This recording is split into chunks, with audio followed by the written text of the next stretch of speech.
Hello student, आज हम उपस्थित हुए हैं उपचारात्मक शिक्षण के अंतर्गत कुछ टॉपिक्स जिसमें हम गणित को कैसे स्कोर सकते हैं कम टाइम में। और ये सरकार की एक अच्छी पहल है कि हम अगर क्लास में अच्छे से नहीं पढ़े हैं तो इसमें हम कम समय में कैसे अपने आप को गणित में एक अच्छा स्कोर दे सकते हैं, इसके बारे में जो केवल खास टॉपिक के बारे में पढ़ा जाएगा जो हमेशा बार बार उसी टॉपिक से क्वेश्चन पूछा जा रहा है। तो सबसे पहले बात करेंगे हम यूनिट फर्स्ट में क्या क्या है। तो यूनिट फर्स्ट में आपका 5 चैप्टर है ना, जिसमें हमें सिर्फ उसी टॉपिक को पढ़ना है जिससे हमेशा क्वेश्चन पूछता है। तो इसमें 20 मार्क्स का है। तो उसमें पहला चैप्टर जिसमें हम बात करते हैं बहुपद। ठीक है। इसमें दूसरा टॉपिक है दो चरण का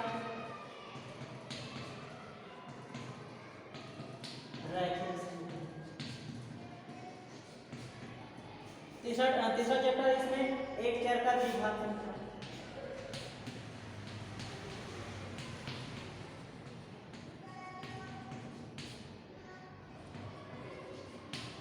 इसी में चौथा चैप्टर है आपका समांतर श्रेणी।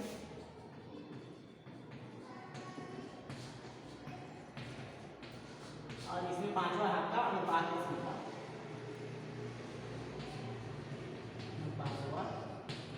समानुपात। अब इसमें हमें क्या चीजों को पढ़ना है। तो ये बहुपद, दो चरों का रैखिक समीकरण, एक चर का द्विघात, ये तीनों टॉपिक से हमारा कुछ अच्छा मार्क्स यहाँ से भी आता है। और सबसे जो फास्ट टॉपिक है इसमें समांतर श्रेणी, जिसमें हमेशा हर साल 6 मार्क्स का 100% आता ही है ना। ये समांतर श्रेणी को आप अच्छे से कर लेते हैं तो इसमें 6 मार्क्स आपका कहीं नहीं जाने वाला है। तो ये समांतर श्रेणी में वो भी एक ही प्रश्नावली की बात कर सकते हैं, जिसमें पहला प्रश्नावली है जिसमें समांतर श्रेणी में nवां पद निकालना है या कौन सा पद nवां है।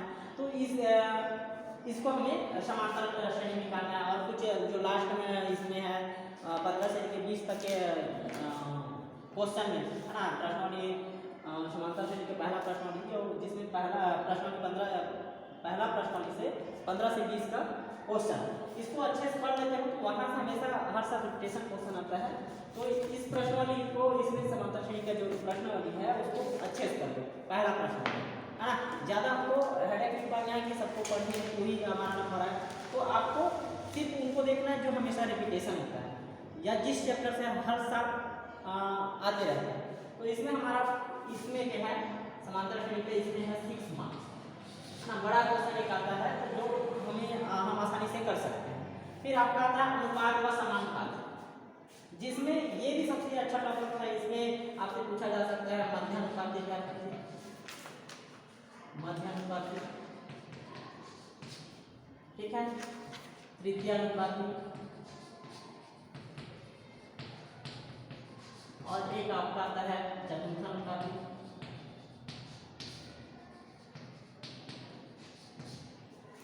चतुर्थानुपाती और इसमें लास्ट का है आपका एक्स कमांड। इसके अलावा यहाँ से आपको और कोई दूसरा क्वेश्चन नहीं पूछने वाले। ये इस अनुपात और समानुपात से आपसे क्वेश्चन पूछ सकते हैं कि आप मध्यानुपाती ज्ञात कीजिए या तृतीयानुपाती ज्ञात कीजिए, या आपको पूछा जाएगा चतुर्थानुपाती ज्ञात कीजिए या एक है आपका एक्स कमांड है ना। तो इतने ही चीजों को आप अच्छे से करते हैं तो यहाँ से एक क्वेश्चन आपका आना तय है। ठीक है, ये सबसे इजी टॉपिक है जिसे हम आसानी से एक्स का मान ज्ञात कर सकते हैं या मध्यानुपाती ज्ञात कर सकते हैं या तृतीयानुपाती ज्ञात कर सकते हैं या चतुर्थानुपाती ज्ञात कर सकते हैं। मध्यानुपाती में होगा क्या कि आपके पास 2 टर्म दिए रहेंगे। ठीक है, कितने टर्म दिए रहेंगे? 2 टर्म। मध्यानुपाती में आपको 2 टर्म दिए रहेगा और आपको बीच का पद ज्ञात कीजिए। मतलब आपके पास जैसे हमने लिया 3 और 5, ये 2 टर्म आपको दिया। अब आपसे ये पूछा गया कि मध्यानुपाती ज्ञात कीजिए, तो आपको क्या करना है, जो एक टर्म मान के चलना है ना, कोई एक वैल्यू मान के चलना है कि माना मध्यानुपाती क्या बोलेंगे, कोई टर्म x माना, x है कि हम ठीक है, ये हम क्या करेंगे मान के चलेंगे। तो उसको हम लिखेंगे किसे अनुपात समानुपात में लिखते कैसे हैं, ये 3 जो दिया है उसको लिखेंगे, फिर आएगा आपका x जो मान के चले है और उसके बाद आएगा आपको 5। ठीक है, मध्यानुपाती बोले इसलिए हम इसको क्या करेंगे बीच में रखना है। क्या करना है हमको बीच में रखना। अगर इसी को बोलते हैं आपको तृतीयानुपाती ज्ञात कीजिए तो हम इसको 3rd नंबर के प्लेस में यहाँ रिप्लेस करेंगे। क्योंकि हमें मध्यानुपाती पूछा गया इसलिए हम इसको क्या करेंगे बीच में इसको रखना है, बीच में रखना। अब इसको क्या अनुपात समानुपात के जो नियम होता है उसके थ्रू हम इसको रखेंगे। क्या करेंगे 3 अनुपात x समानुपात x अनुपात 5। अब इसको हम हल कर लेंगे। अनुपात मतलब बटा x समानुपात मतलब बराबर x अनुपात मतलब बटा 5। इसके थ्रू हम इसको इसके साथ गुणा करके x का मान फाइंड आउट करेंगे। वैसे ही हम क्या करेंगे तृतीयानुपात पूछेंगे है ना। अगर हमसे पूछा गया कि तृतीयानुपात ज्ञात कीजिए, हम ये 2 टर्म दिया उसमें हम लिखेंगे मान के चलेंगे कि हमारा तृतीयानुपात क्या है, तृतीयानुपात क्या है x है। तो हम क्या करेंगे 3rd नंबर प्लेस पे रखेंगे। कहाँ रख देंगे 3rd नंबर प्लेस पे रख देंगे। तो इसको लिखेंगे 3, 5 और x है। चूंकि अनुपात समानुपात के नियम से जब इसको रखते हैं तो हम बीच वाला टर्म क्या हो जाता है रिपीट हो जाता है। तो इसको हम लिखेंगे 3 अनुपात 5 समानुपात 5 अनुपात x है ना। अब इसको अनुपात समानुपात के नियम से हम हल करेंगे, क्या हो जाएगा 3 अनुपात मतलब बटा 5 और समानुपात मतलब होता है बराबर 5 अनुपात मतलब बटा x। अब इसको इसके साथ क्या गुणा करते हैं, क्या कर सकते हैं इसकी वैल्यू फाइंड आउट कर सकते हैं। तो ये हमारा क्या है मध्यानुपाती और तृतीय। अब आता है चतुर्थानुपाती। तो चतुर्थानुपाती में क्या करेंगे हम उसको चौथे नंबर प्लेस पे रखेंगे। अब चौथे नंबर प्लेस पे रखेंगे मतलब चौथे स्थान पे रखेंगे तो आपके पास 3 टर्म ऑलरेडी दिया रहेगा। क्या करा रहेगा 3 टर्म आपके पास ऑलरेडी दिया रहेगा, तो आपको चौथे नंबर प्लेस पे रखना है। दैट मींस एग्जांपल ले लेते हैं 2, 3 और ये 5। हमारे पास कितना टर्म दिया रहेगा 3 टर्म दिया रहेगा, तो हमको उसको रखना कहाँ है चौथे नंबर प्लेस पे रखना है। तो हम जो मान के चल रहा है कि माना हमारा चतुर्थानुपाती क्या है x है, चतुर्थानुपाती x है, तो हम उसको चौथे नंबर प्लेस पे रखेंगे। ठीक, अब चौथे नंबर प्लेस पे रखेंगे। अब ऑलरेडी हम चार टर्म हो गए तो हमें कोई टर्म को यहाँ रिपीट करने की जरूरत नहीं है। ठीक है, हमें ध्यान ये रखना है कि अगर हमारे पास ऑलरेडी 4 टर्म है तो रिपीट करने की जरूरत नहीं। जैसे हमारे पास मध्यानुपाती या तृतीयानुपाती में क्या होता था कि 2 टर्म रहता था, एक टर्म लेके चलते थे, तो एक टर्म जो टर्म बीच में आता था उसको रिपीट करना पड़ता था। यहाँ ऑलरेडी आपके पास 4 टर्म है तो आपको किसी को रिपीट करने की जरूरत नहीं है। इसको सीधा अनुपात समानुपात के नियम से रखेंगे तो क्या हो जाएगा 2 अनुपात 3 समानुपात हो जाएगा 5 अनुपात। इसको सॉल्व करेंगे आगे तो क्या हो जाएगा 2 अनुपात बटा हो जाएगा 3। अब यहाँ हो जाएगी इक्वल 5 अनुपात मतलब बटे और x है तो x, इसको इसके साथ मल्टीप्लाई करके क्या कर सकते हैं x की वैल्यू फाइंड आउट कर सकते हैं। ठीक है, तो इस टर्म यहाँ से आपका 6 मार्क्स और यहाँ से आपका कम से कम 2 से 3 मार्क्स का यहाँ से क्वेश्चन बनता है अनुपातों से अनुपातों से, जिसे इजी आपका क्या कर सकते हैं गेन कर सकते हैं। अब आता है आपका इसी में से हम बात करेंगे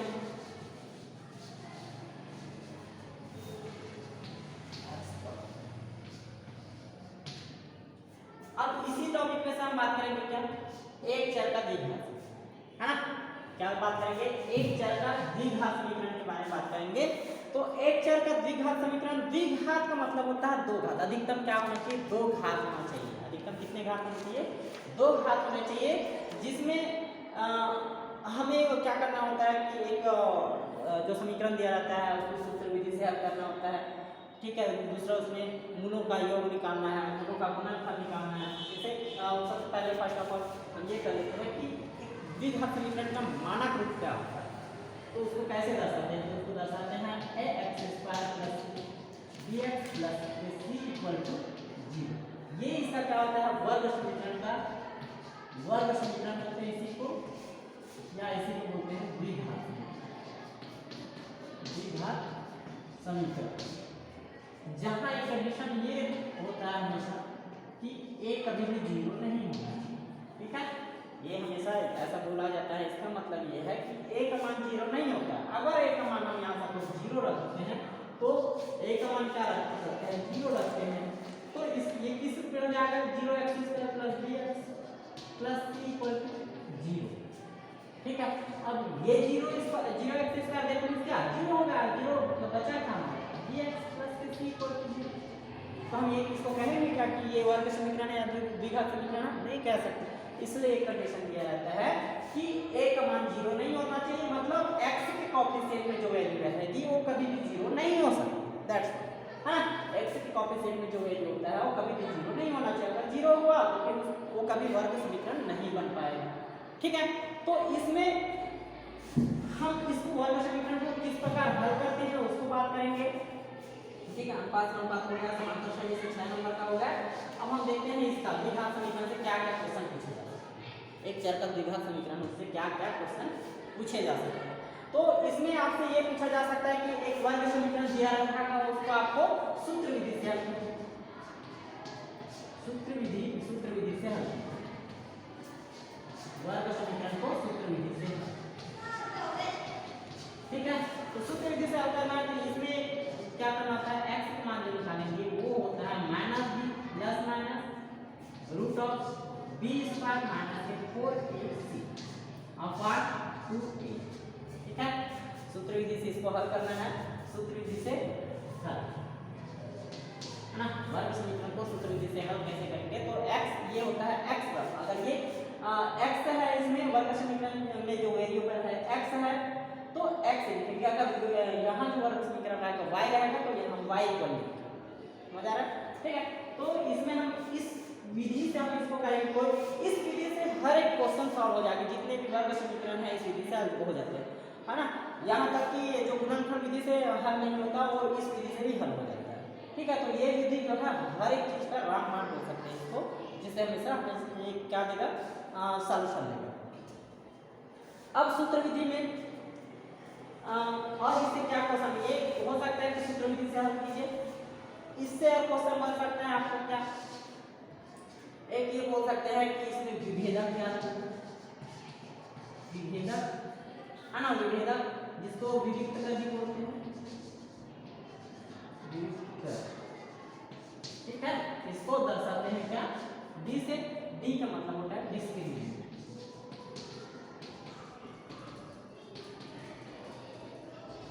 मतलब क्या होता है, डिस्क्रिमिनेट। अब ये d क्या होता है, तो d बराबर होता है b स्क्वायर माइनस 4ac। क्या होता है d बराबर होता है b स्क्वायर माइनस 4ac। तो यहाँ जो ये वैल्यू होता है इसको हम रूट ऑफ b ही बोल सकते हैं, क्या बोल सकते हैं, रूट ऑफ b भी बोल सकते हैं। ये तो इस टर्म को हम क्या बोल सकते हैं, रूट ऑफ b बोल सकते हैं। ठीक है, तो b क्या होता है हमारा विभेदक होता है या विविक्त होता है, जिसका हम मान निकालेंगे क्या होता है b स्क्वायर माइनस 4ac। ठीक है, तो अब d का मान b स्क्वायर माइनस 4ac है, तो यहाँ से आपको इसको इसमें वैल्यू रखेंगे तो क्या मिलेगा, मान मिलेगा, एक वैल्यू मिलेगा। तो हो सकता है वो 0 से क्या होगा, 0 से बड़ा होगा, या 0 के बराबर होगा, या 0 से छोटा होगा। ठीक है, d का मान जो आएगा वो 0 से बड़ा हो सकता है, या 0 हो सकता है, या 0 से छोटा हो सकता है ना, बड़ा बराबर या छोटा, ये कोई भी चीज हो सकता है। तो ये जो चीजें हैं क्या, ग्रेटर देन 0 d का मान ग्रेटर देन 0, d का मान इक्वल टू 0, d का मान लेस देन 0, तो ये जो चीजें हैं वो क्या कहलाता है, इसकी प्रकृति, इसकी प्रकृति विभेदक की प्रकृति, किसकी प्रकृति, विभेदक की प्रकृति कहलाती है। तो विभेदक ये भी पूछा जाता है कि विभेदक की प्रकृति क्या होगी, या इसकी प्रकृति क्या होगी वर्ग समीकरण, ये हमसे पूछा जाता है। तो हम d का मान निकाल के हम उससे पता लगा सकते हैं कि d का मान 0 से बड़ा होता है, बड़ा है, छोटा है, या फिर बराबर है, ये हम पता लगा सकते हैं। ठीक, अगर d का मान 0 से बड़ा है, अगर d का मान 0 से बड़ा आता है तो जो वैल्यू होगा वो क्या होगा, वास्तविक होगा। ठीक है, अगर d का मान 0 से बड़ा आता है तो वास्तविक होगा, और इनकी प्रकृति क्या होगी, इनकी जो वैल्यू होगी क्या होगी, असमान। ठीक है, समझ आया? डी का मान अगर 0 से बड़ा आता है तो उसकी प्रकृति क्या होगी? वास्तविक व असमान। ठीक है, वास्तविक व असमान होगा। अगर उसकी वैल्यू 0 के बराबर आता है, किसके बराबर होगा? 0 के बराबर। अगर उसकी वैल्यू 0 के बराबर होगा तो उसकी प्रकृति होगी वास्तविक। उसकी प्रकृति क्या होगी? वास्तविक व समान। वास्तविक व समान। समान और असमान का मतलब क्या होता है कि यहाँ जो हम x की वैल्यू निकालते हैं, समान और असमान का मतलब क्या होता है? यहाँ जो हम x की वैल्यू निकालते हैं वो क्या होगा? असमान मतलब x की दो वैल्यू आने वाली है। आपका वर्ग समीकरण है या द्विघात समीकरण है तो उसे उसमें x वेरिएबल है, आप x की वैल्यू निकालनी होती है। तो x की जो वैल्यू है वो दो प्रकार से हो सकता है कि समान हो सकता है, असमान हो सकता है। ठीक है, तो उसमें वास्तविक और एक आता है, आगे बताते हैं इसको पहले देखते हैं। ठीक है, कि d का मान 0 लेस देन 0 से छोटा होता है तो ये हो जाएगा आपका काल्पनिक। काल्पनिक व असमान, क्या होगा? काल्पनिक व असमान।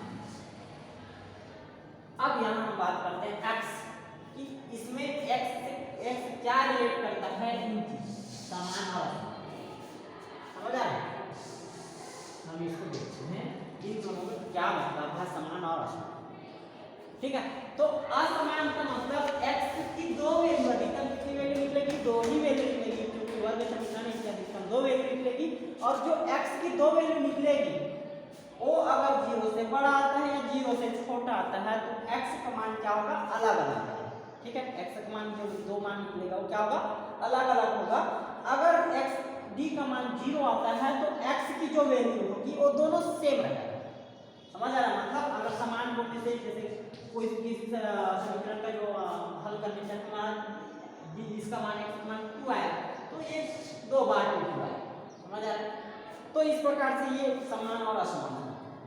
ठीक है, तो इसमें आपको क्या बोला जाएगा कि इसको सूत्र विधि से हल कीजिए या इसमें दूसरा ये क्वेश्चन पूछा जा सकता है विभेदक या वियुक्त ज्ञात कीजिए, है ना? जो हमेशा यहाँ से हमेशा क्वेश्चन पूछते रहता है ना? ये कभी आता है कभी नहीं आता, लेकिन ये विभेदक पूछते रहता है। अब इसी में से क्या हो जाएगा? हमारा एक क्वेश्चन होता है मूलों का योग। मूलों का योग हम देख रहे हैं मूलों का योग। और दूसरा आपसे ये पूछा जाता है कि मूलों का गुणन। आपके पास वैल्यू दिए गए हैं या पर एक समीकरण दिए गए हैं जिसमें आपसे पूछा गया मूलों का योग ज्ञात कीजिए और मूलों का गुणनफल। क्या ज्ञात कीजिए? मूलों का गुणनफल। ठीक है, आपसे ये क्वेश्चन पूछा। ठीक है, यहाँ तक समझ आ गया? ठीक है,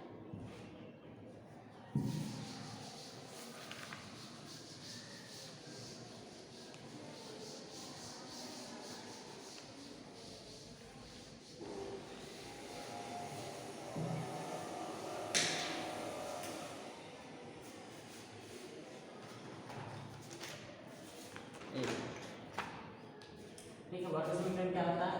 x² + kcl + kc = 0 where a does not equal to 0, एक मान 0 नहीं होना चाहिए। ठीक है, अब हम इसमें आपसे ये पूछा गया कि एक वर्ग समीकरण दिया रहेगा और आपसे ये बोला गया कि वर्ग समीकरण का या द्विघात समीकरण के मूलों का योग ज्ञात है, मूलों का योग ज्ञात कीजिए या मूलों का योगफल ज्ञात कीजिए या मूलों का गुणनफल ज्ञात कीजिए। ठीक है, तो मूलों का योगफल क्या हो जाता है आपका? -b/a। ठीक है, मूलों का योगफल क्या होता है? -b/a और मूलों का गुणनफल होता है आपका c/a। ठीक है, इन दो चीजों से हम क्या कर सकते हैं? मूलों का योग और मूलों का गुणनफल ज्ञात कर सकते हैं। ठीक है, बस आपको इस समीकरण को याद रखना है कि इसका मान हम कह सकते हैं, उसके थ्रू हम क्या कर सकते हैं? a b c की वैल्यू निकाल सकते हैं। अगर a b c की वैल्यू हम निकाल लिए तो हम उसको सिर्फ इसी में रख दिए तो हमारा मूलों का योगफल निकल जाएगा, दूसरा आपका मूलों का गुणनफल निकल जाएगा। फॉर एग्जांपल एक हम एग्जांपल लेके इसको दिखाते हैं। आपका एक समीकरण ले लेते हैं 3x² - 5x + 4 = 0, है ना? ये एक हमारे पास समीकरण है। ठीक है, तो हम देख रहे हैं कि x² के कोएफिशिएंट यहाँ a होता है, इसमें क्या है? 3, तो a के बराबर क्या है? ठीक, x के कोएफिशिएंट में क्या है? b, और यहाँ x के कोएफिशिएंट क्या है? -3, क्योंकि प्लस है ये माइनस, इसमें क्या हो जो है उसी के लिए, ठीक है। +5 के बराबर -5, ठीक है। और आपका तीसरा है c बराबर कांस्टेंट के टर्म में क्या है यहाँ 4, ठीक है। ये a b c की वैल्यू निकाल लिया। अब हम क्या करेंगे, सिंपल सा इस फॉर्मूले में रख देंगे, क्या हो जाएगा -b, b की वैल्यू क्या है -5, तो -5 जो है a क्या है आपका 3, माइनस माइनस क्या हो जाएगा +5/3, ठीक है। अब वैसे ही हम लोगों का गुणनफल निकालेंगे, तो मूलों का गुणनफल क्या होता है c/a, c क्या है हमारे पास, c है हमारे पास 4, a क्या है हमारे पास, a हमारे पास है 3, तो ये हमारा क्या होता है आंसर, ठीक है। तो इस प्रकार का कभी ये क्वेश्चन हमसे पूछा जाता है, ठीक है। तो यहाँ से हमेशा लगभग इस चैप्टर से भी 1-2 क्वेश्चन आने की संभावना हमेशा रहती है, ठीक है। टोटल ये फर्स्ट यूनिट जो है 20 अंक का, मतलब इसमें 5 चैप्टर है तो थोड़ा सा मेहनत करना पड़ेगा, बट ये इजी चैप्टर है, इसको हम नहीं छोड़ सकते हैं ना, ठीक। अब इसमें एक चीज और पूछा जा सकता है लास्ट इसी टॉपिक से, वर्ग समीकरण या निर्धारक समीकरण से, वो होता है आपका क्या, वर्ग समीकरण बनाए, ये आपको क्या पूछा जा सकता है, वर्ग समीकरण बनाइए, मतलब आपको वर्ग समीकरण बनाइए ऐसा दिया रहेगा, तो आपके पास दो चीजें दिया रहेगा, या तो गुणों का गुणनफल दिया रहेगा, गुणों का योगफल और गुणनफल, ये दो चीजें दिया रहेगा, या मूल दिए है ना, दो मूल दिए रहेंगे, इनका अल्फा बीटा दो मूल दिए रहेंगे, तो इसके थ्रू हम क्या करेंगे वर्ग समीकरण बना सकते हैं, या तो मूलों का योग दिया रहेगा और मूलों का गुणनफल दिया रहेगा। दूसरा, अगर ये नहीं दिया रहेगा तो आपसे ये दिया रहेगा कि दो मूल दे दिए रहेंगे और आपको क्या करना है वर्ग समीकरण बनाइए, तो हम कैसे बनाएंगे इसको, तो इसको हम कैसे बनाते हैं, तो हमें अगर ये देखिए मूलों का योगफल दे दे, योगफल का मतलब क्या -b/, इसका मतलब क्या -b/, ये आपको गुणनफल क्या c/a, ये आपको, ठीक है। तो हमें क्या करना है वर्ग समीकरण बनाना है, ये वर्ग समीकरण बनाना क्या होता है, वर्ग समीकरण, ये इसको कैसे बनाते हैं, तो वर्ग समीकरण में क्या होना चाहिए x² + bx + c, है ना। तो यहाँ जब भी हम वर्ग समीकरण बनाएंगे तो x² का जो कोएफिशिएंट रहेगा वो हमेशा 1 होना चाहिए, x² का कोएफिशिएंट क्या होना चाहिए हमेशा 1 होना चाहिए, इसलिए ये होता है x², ठीक है। अब होता है ये माइनस, ये होता है मूलों का योगफल और इसके कोएफिशिएंट क्या होता है x आ जाएगा माइनस प्लस आ जाएगा ये मूलों का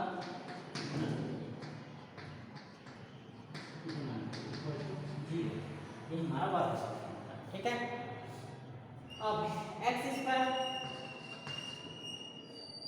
माइनस मूलों का योगफल मतलब आपको ये दे दिया है -b/a, ये आपको दे दिया है, ठीक है। x प्लस गुणनफल क्या मूलों का गुणनफल क्या c/a इक्वल टू ये आपको दे दिया, दैट इज यहाँ एक वैल्यू दे देते हैं, मान के चलो हमारे पास मूलों का योगफल है 5, चलो -5, मूलों का योगफल क्या है -b/a कितना है -5 है और c/a है आपका 3, ठीक है।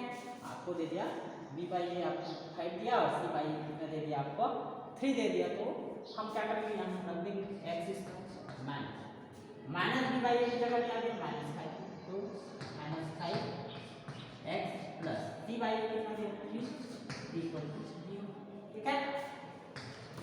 या x² माइनस और माइनस का प्लस हो जाएगा 5, ये क्या हो जाएगा x प्लस 50 इक्वल टू 0, ठीक है। तो इस प्रकार से हम क्या करेंगे वर्ग समीकरण बना लेंगे, ठीक है। आपको अगर मूलों का योगफल दिया या गुणनफल दे दिया तो आप इसके थ्रू निकाल सकते हैं। अगर आपके पास मूलों का मूल दे दिए, केवल आपको क्या दे दिए मूल दे दिए, तो उसको हम कैसे करते हैं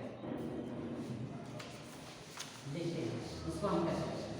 अगर केवल हमको मूल दिया है तो उसके हम कैसे कर सकते हैं, तो ये आपका हो जाएगा एक्स स्क्वायर माइनस मूलों का योग तो मूल कौन कौन से दिए अल्फा और बीटा, तो इनको हम क्या करेंगे अल्फा प्लस बीटा गुणनफल का योगफल में इसको क्या करेंगे इनको जोड़ इनटू एक्स प्लस मूलों का गुणनफल, तो मूल कौन कौन से हैं अल्फा और बीटा, तो इनको हम क्या करेंगे गुना alpha into beta equal to 0।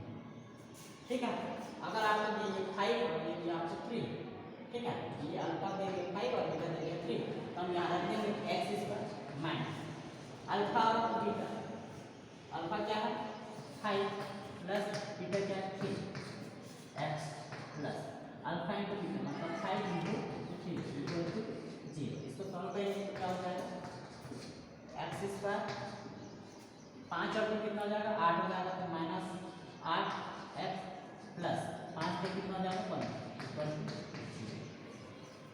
ठीक है, तो इस प्रकार से इस वर्ग समीकरण में आपको इस प्रकार से क्वेश्चन पूछे जा सकते हैं। पहला का दो टॉपिक उतने नहीं भी करोगे चलेगा, लेकिन ये टॉपिक को बिल्कुल मत छोड़ना क्योंकि ये इजी टॉपिक है।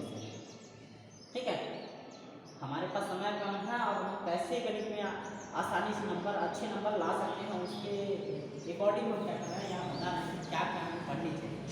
ठीक है, ठीक है, तो यूनिट 5 से इतने हैं, इनमें से अगर अच्छे जो चीज़ें बताया उनमें से अच्छे से कर लेते तो कम से कम आपका 10 मार्क्स कहीं नहीं जाएगा, कम से कम 10 मार्क्स कहीं नहीं जाएगा। ठीक है, अब आप बात करेंगे यूनिट 2, अब हम बात करेंगे यूनिट 2।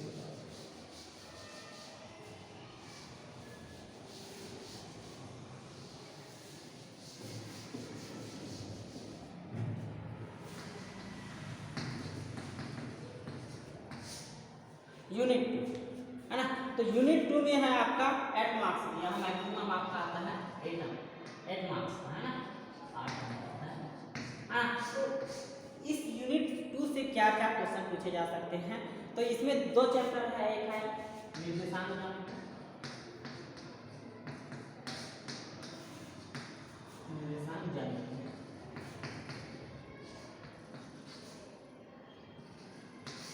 ठीक है, क्या है आपका निर्देशांक ज्यामिति, और आपका दूसरा चैप्टर है, ये पहला चैप्टर है, दूसरा चैप्टर इसमें है आपका ग्राफ, दूसरा चैप्टर आपका क्या ग्राफ। ठीक, अब निर्देशांक ज्यामिति में आपसे ये क्वेश्चन पूछे जा सकते हैं, एक होता है दूरी ज्ञात कीजिए, ठीक है, दूसरा आपसे पूछा जा सकता है प्रवणता या विभाग, इसी को बोलते हैं, इसको दर्शाते हैं।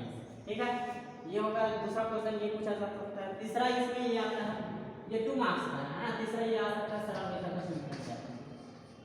हाँ, 2 टर्म दिए रहेंगे, 2 निर्देशांक दिए रहेंगे, उसमें सरल रेखा का समीकरण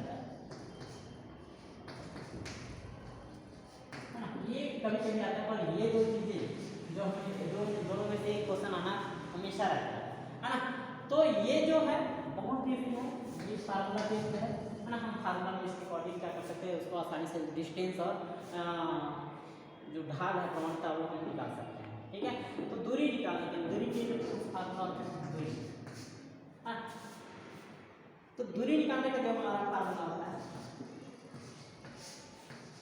x2 माइनस x1 का whole square plus y2 minus y1 का होल स्क्वायर, ये हमारा फार्मूला। ठीक है, मतलब आपके पास 2 निर्देशांक दे रहेंगे, जैसे आपको पास 2 बिंदु दे रहेंगे 3 और 2, ये ऐसा दे दिया, और आपसे बोला गया कि इनके बीच का डिस्टेंस निकालिए, है ना, इनके बीच का क्या निकालिए डिस्टेंस निकालिए, तो आपको क्या करना है, सिंपल सा जो पहले दिया उसको x1 y1 ले लो, जो बाद में दिया उसको x2 y2, ठीक है, जो पहले दिया उसको x1 y1 लेना है, और जो बाद में दिया उसको x2 y2। ध्यान रखें कि जो पहला वाला टर्म रहता है वो x का होता है, और जो दूसरा वाला टर्म होता है वो y का होता है।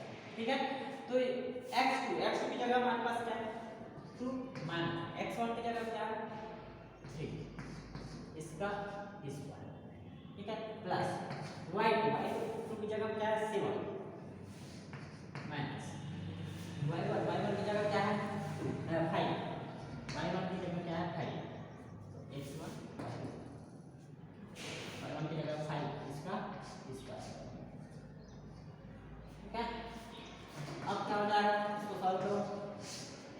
2 माइनस 3 कितना हो जाएगा माइनस इसका स्क्वायर प्लस 7 माइनस 5 कितना हो जाएगा 2 का, ठीक है। माइनस 1 का स्क्वायर क्या होता है +1 प्लस 2 का स्क्वायर कितना होता है तो क्या हो जाएगा 5। तो ये हो जाएगा क्या इनका दूरी है ना, इस बिंदु का क्या हो जाएगा डिस्टेंस हो जाएगा, इसका हम डिस्टेंस है दूरी है इसलिए क्या हो जाएगा मीटर, ठीक है। तो इस प्रकार से हम क्या कर सकते हैं दूरी निकाल सकते हैं, ठीक है। अगला हमारा क्या है ढाल या प्रवणता, ठीक है। मान अगर ये हमें यही बिंदु हमको दे दिए और आपसे ये पूछा गया कि प्रवणता या ढाल ज्ञात कीजिए तो हम क्या करेंगे ढाल या प्रवणता कैसे निकालेंगे, ये होता है y2 minus y1 upon x2 minus x1, ठीक है। इस फार्मूले के थ्रू हम क्या कर सकते हैं, अगर आपको जो भी दिए और आपसे पूछा गया ढाल निकालिए तो हम क्या करेंगे सिंपल सा हमारा फार्मूला होता है y2 minus y1 upon x2 minus x1।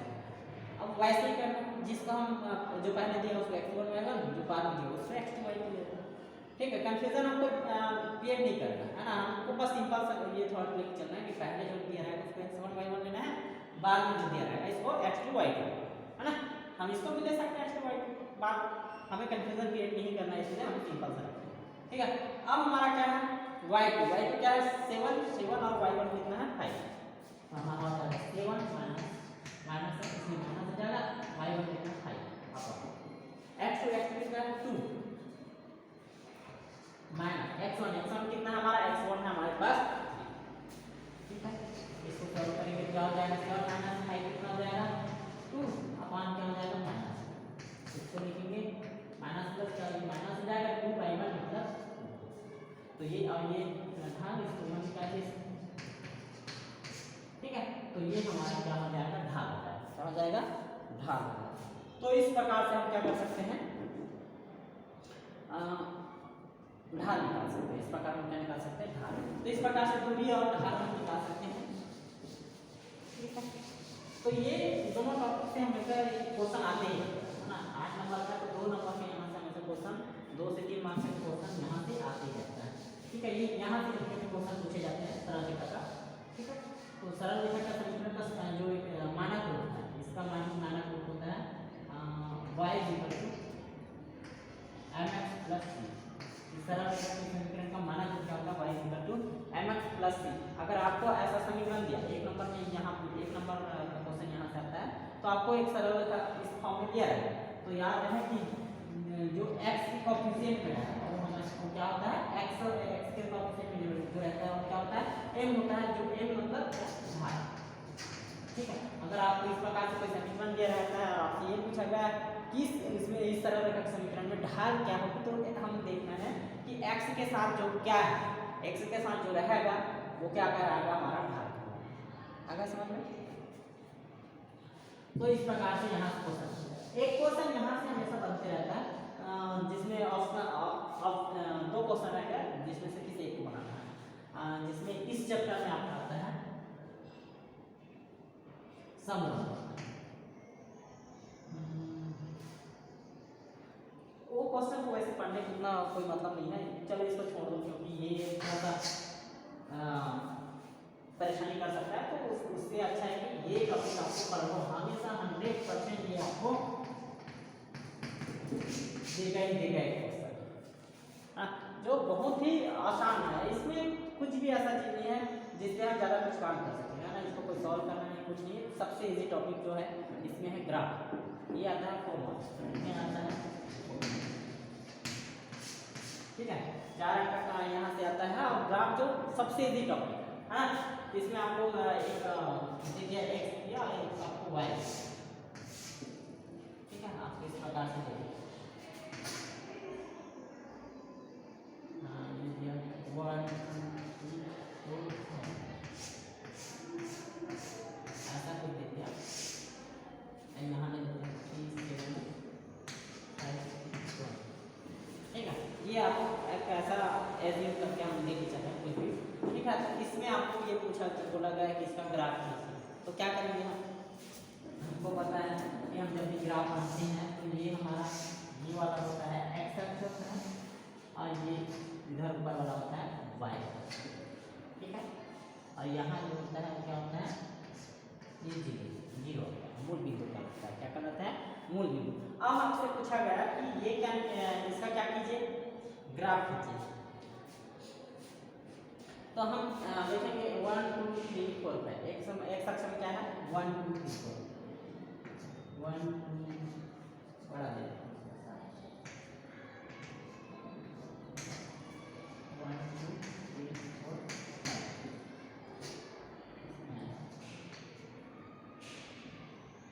Maximum इसमें देखेंगे मैक्सिमम डिस्टेंस कहाँ तक है, मैक्सिमम नंबर 7 तक है, तो उसके अकॉर्डिंग थोड़ा सा चेंज करते जाएंगे।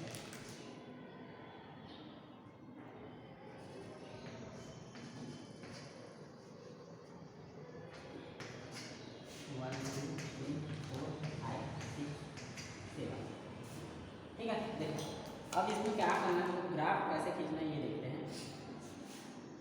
1 एक्स अक्ष में आप 1 पे थे तो वाई अक्ष में कहाँ गए 3, मतलब जब आप एक्स अक्ष में 1 पे थे, ये एक्स अक्ष है, ये कौन सा अक्ष है वाई अक्ष, ये होता है वाई अक्ष,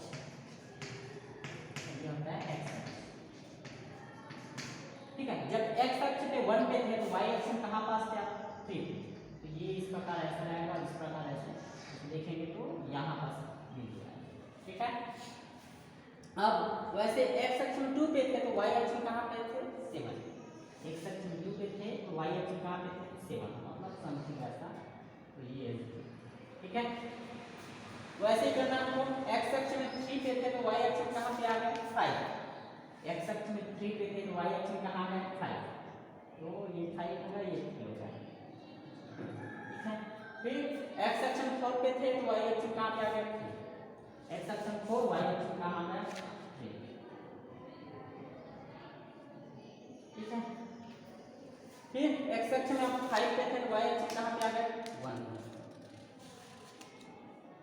ठीक है, एक्स अक्ष में 5 में थे तो वाई अक्ष में कहाँ गए 1 पे, वाई अक्ष में ठीक। अब इसको हम ग्राफ खींचना है तो ग्राफ खींचना है कैसे, 1 से 3। ठीक है, 1 पे थे 3 पे गए, तो 1 पे थे तो यहाँ से कहाँ गए ये है ना, ये हो जाएगा। ठीक, फिर कहाँ गए वहाँ से यहाँ है, फिर यहाँ से यहाँ है, यहाँ से ये। ठीक है, तो ये इसका कौन सा है 1 3 था, इसका क्या था 2 7 था, इसका था 3 किसके साथ था 5 के साथ, और ये आपका था 4 और ये लास्ट होता था 5। तो इस प्रकार से इसका क्या करना है हमको ग्राफ। ठीक है, इस प्रकार से क्या करना है हमको ग्राफ लिखना। कोई भी क्वेश्चन का इस प्रकार से आसानी से ग्राफ लिख सकता है। तो ये टॉपिक 100% यहाँ से आपका 4 मार्क्स आने वाला है, ये टॉपिक छोड़िए मत, है ना। ये आपको मतलब फ्री का मार्क्स है ऐसा बोल सकते हैं, क्योंकि इसमें ज़्यादा कोई मेहनत करना चाहता नहीं। ठीक है, तो ये यूनिट 2 से आपको 2 क्वेश्चन यहाँ से इतने क्वेश्चन इतने ही टॉपिक को पढ़ लेते हैं तो आपका काम हो जाएगा। दूरी निकालने का, प्रवणता और आपका ग्राफ, है ना। एक टॉपिक जो यहाँ का था उसको छोड़ दीजिए, क्योंकि उसमें आपको सॉल्व करने का रहता है, तो उससे अच्छा आप इसको कर लीजिए। उसके ऑब्जेक्टिव का मतलब ये आता है ना, जो ऑप्शनल है तो उसमें तो उसको छोड़ के यहाँ का ये ग्राफ को कर लीजिए। ठीक है, तो इससे आपका क्या हो जाएगा, काम हो जाएगा। ठीक, तो यूनिट 2 से ये क्वेश्चन मोस्ट इंपॉर्टेंट है जो हमेशा आते हैं, है ना। अब हम बात करेंगे यूनिट 3। अब हम किसके बारे में बात करेंगे, यूनिट 3 के बारे में बात करेंगे।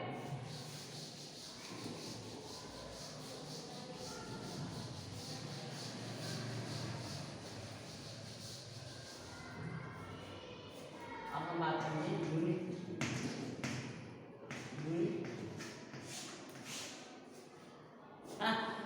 3 जिसमें आपका है बैंकिंग वाला, कौन सा है बैंकिंग को कराना।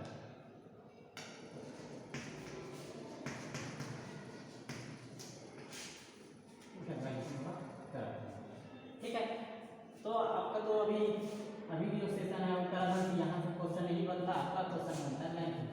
ठीक है, किससे बनता है बैंकिंग से। तो बैंकिंग का जो टॉपिक है इससे आपका आता है मैक्सिमम, इसमें आता है आपका 7 मार्क्स का। कितने आता है? 7 to 8 मार्क्स का आता है। देख लेते हैं कितने मार्क्स आता है बैंकिंग का। 7 मार्क्स।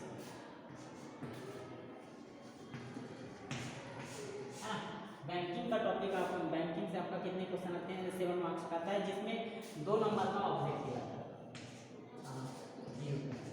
ऑब्जेक्टिव 2 नंबर का जो ऑब्जेक्टिव आएगा और 5 नंबर का क्वेश्चन आएगा। 5 नंबर क्या आएगा आपका? क्वेश्चन आएगा। तो ये जो क्वेश्चन आएगा हम इससे बात करेंगे कि इसमें 5 नंबर का क्वेश्चन क्या है। तो 5 नंबर का क्वेश्चन इसमें बनता है आपका सावधि जमा खाता होता है, सावधि जमा खाता। दूसरा होता है आपका आवर्ती।